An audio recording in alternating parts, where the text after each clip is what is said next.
Bonjour, Sarah Frachon. J'ai envie de traiter avec vous aujourd'hui une technique chamanique qui est très connue maintenant dans le monde entier, qui vient d'Hawaï et qui s'appelle Ho'oponopono. Ho'oponopono, c'est le docteur Ulen, qui est un vieux monsieur aujourd'hui, et qui était un thérapeute qui avait été engagé dans un hôpital psychiatrique pour soigner un quartier de haute sécurité psychiatrique.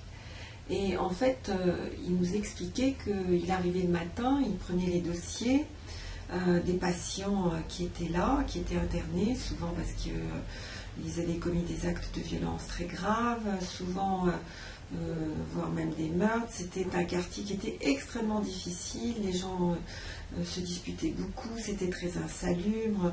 En fait, on les enfermait là, et puis les gens étaient convaincus qu'ils ne guériraient jamais. Donc le personnel soignant était fort peu renouvelé. C'était la punition d'aller dans cet hôpital, et il nous disait que le personnel soignant lui-même était très, très difficile, très en colère et très opposés les uns aux autres.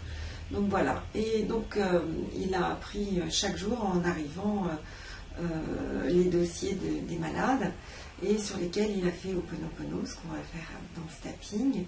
Et au fur et à mesure, l'ambiance a changé, la direction de l'hôpital a commencé à décider de repeindre les locaux.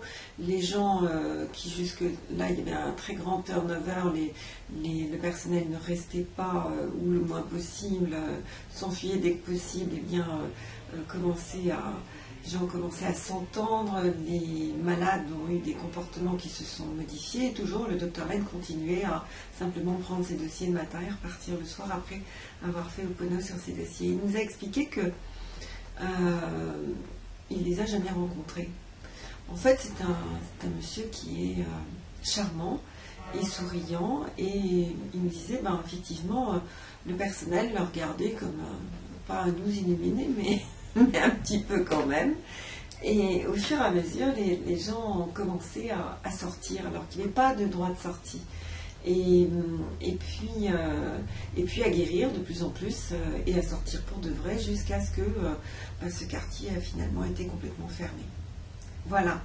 Alors, on est vraiment dans la tradition chamanique, c'est-à-dire qu'il n'y a pas de religion derrière, il n'y a pas de secte, il n'y a pas d'enrôlement à quoi que ce soit. C'est vraiment les 4 phrases magiques, ces 4 phrases qui guérissent: et je t'aime, je suis désolée, pardon et merci.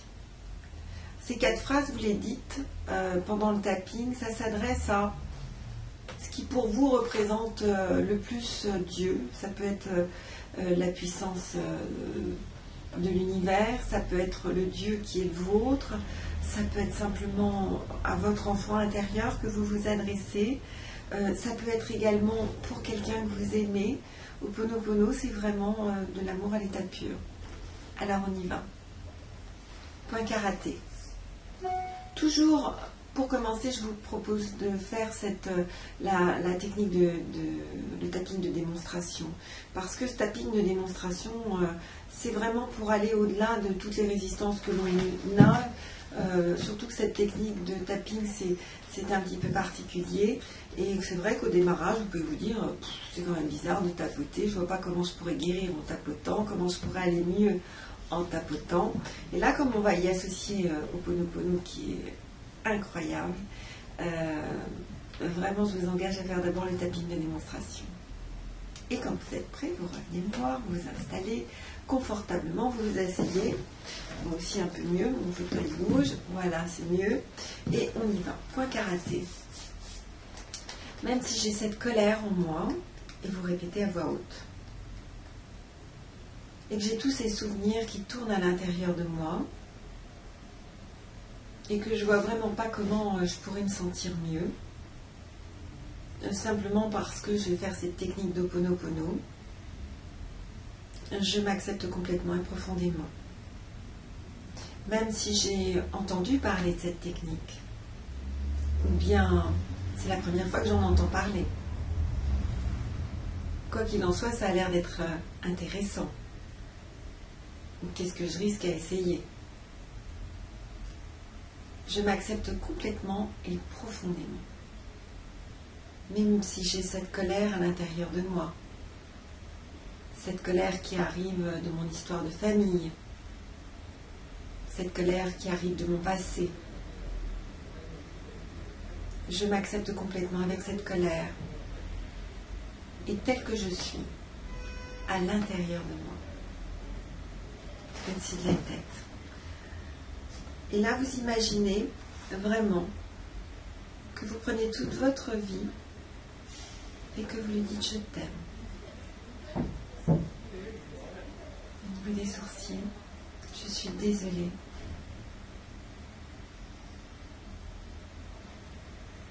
Au niveau de l'angle des yeux, pardon. En dessous des yeux, merci.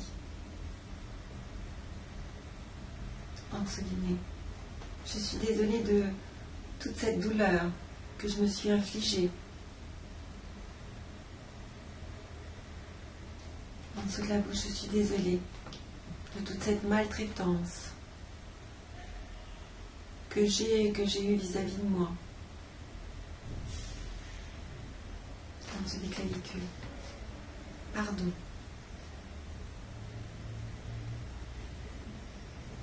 En dessous des bras, pardon pour toute cette maltraitance que je me suis infligée. En dessous des seins, je t'aime. Sur la tête, merci. Au niveau des sourcils, pour toute cette colère que j'ai vis-à-vis de moi et vis-à-vis de mon passé, de ma vie, je suis désolée.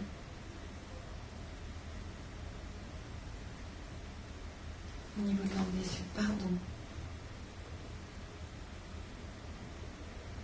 En dessous des yeux, merci. En dessous du nez, je t'aime.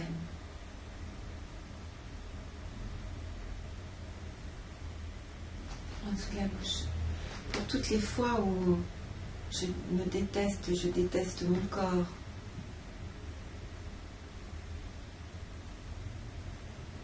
En dessous des clavicules, pardon.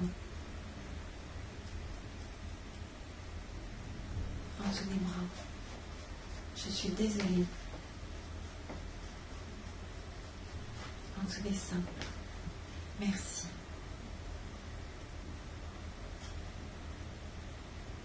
Au-dessus de la tête, je t'aime.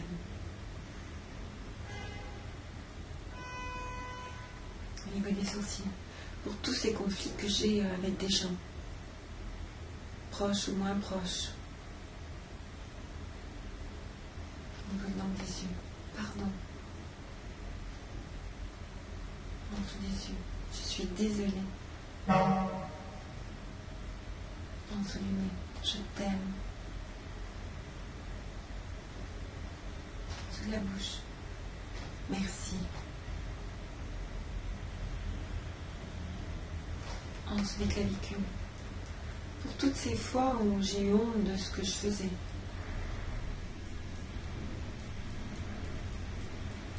En dessous des bras, je t'aime.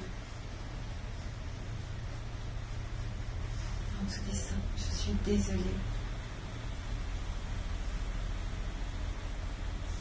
Au-dessus de la tête, pardon. Au niveau des sourcils, merci. Au niveau de l'angle des yeux, pour toute cette malveillance que j'ai vis-à-vis des gens et vis-à-vis de moi-même, pardon. En dessous des yeux, je t'aime. En dessous du nez, je suis désolée. En dessous de la bouche, merci.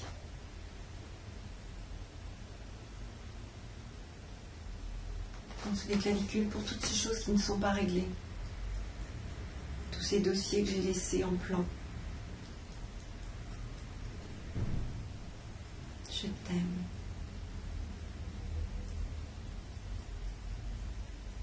En dessous des bras, pardon.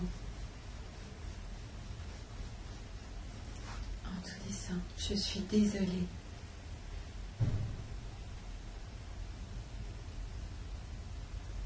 Au-dessus de la tête, merci. Inspirez. Voilà, comme ça. Et puis, dans Ho'oponopono, il y a des outils. Des outils, ça veut dire que il y a comme des sortes de symboles qu'on va utiliser et qui vont indiquer à votre inconscient qu'on travaille en Ho'oponopono sans être obligé forcément de répéter les 4 phrases. Et là, je vous propose le symbole de la goutte de rosée. Je l'utilise beaucoup et j'adore ce symbole. Donc, si vous le voulez bien, on va le démarrer maintenant. Vous allez imaginer qu'au bout de vos doigts, il y a une goutte de rosée qui est en train d'arriver. Cette goutte de rosée, elle est absolument splendide. Vous tapotez au-dessus de votre tête. Vous pouvez fermer les yeux si c'est plus confortable. Et vous imaginez que cette goutte de rosée, elle est remplie de toute la puissance de l'univers, des étoiles, du soleil, de la lune, des saisons, de la terre. Et vous dites, goutte de rosée. Et vous imaginez que cette goutte de rosée si pleine de toute cette vie, elle tombe sur votre tête et elle glisse à l'intérieur de vous et partout. Et elle guérit. Au niveau des sourcils, à nouveau vous laissez la goutte de rosée arriver au bout de vos doigts. Goutte de rosée. Et vous la voyez, cette goutte de rosée, elle est si jolie. Et elle vient, elle tombe à vos pieds, elle rebondit, elle s'ouvre et la vie jaillit. Goutte de rosée. Au niveau de l'angle des yeux, vous laissez la goutte de rosée arriver au bout de vos doigts. Vous la voyez si pleine, remplie de toutes les humeurs de la terre, de toute cette incroyable vie, des saisons, des montagnes, des plaines, de la mer, des océans. Goutte de rosée. Et vous la laissez tomber, cette goutte de rosée, elle glisse sur vous, elle tombe à vos pieds, comme si c'était vraiment une bénédiction infinie. En dessous des yeux. Toujours vous laissez la goutte de rosée arriver. Vous la voyez, elle est pleine de cette lumière de la goutte du rosée du matin. Là où il y a cette pureté, ce moment incroyablement pur. Goutte de rosée. Et elle glisse en vous, cette goutte de rosée, elle guérit, elle cicatrise. En dessous du nez. Goutte de rosée. Et là encore, cette goutte de rosée, elle rebondit. Une fois, peut-être 2 ou 3. Et elle s'ouvre. Comme si de cette goutte de rosée, il y avait une corne d'abondance qui jaillissait, avec des fruits merveilleux. Sous de la bouche. Goutte de rosée. Et vous la voyez, cette goutte de rosée. Si belle, si pleine, si ronde.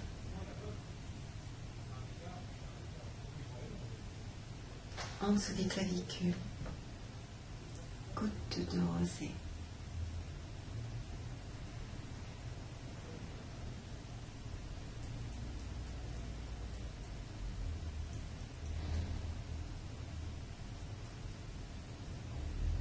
En dessous des bras.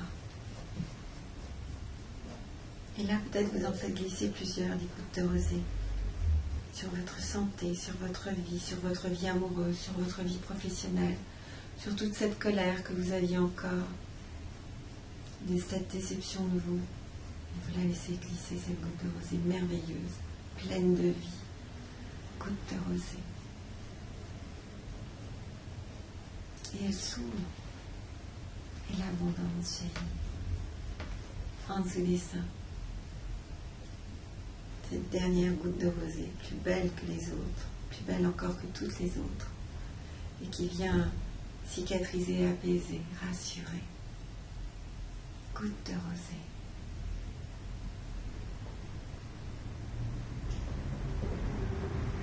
Et vous prenez une grande inspiration. Voilà. Ce tapping, je vous invite à le faire le plus souvent que vous pouvez. C'est véritablement un outil étonnant de bonheur. À vous de jouer.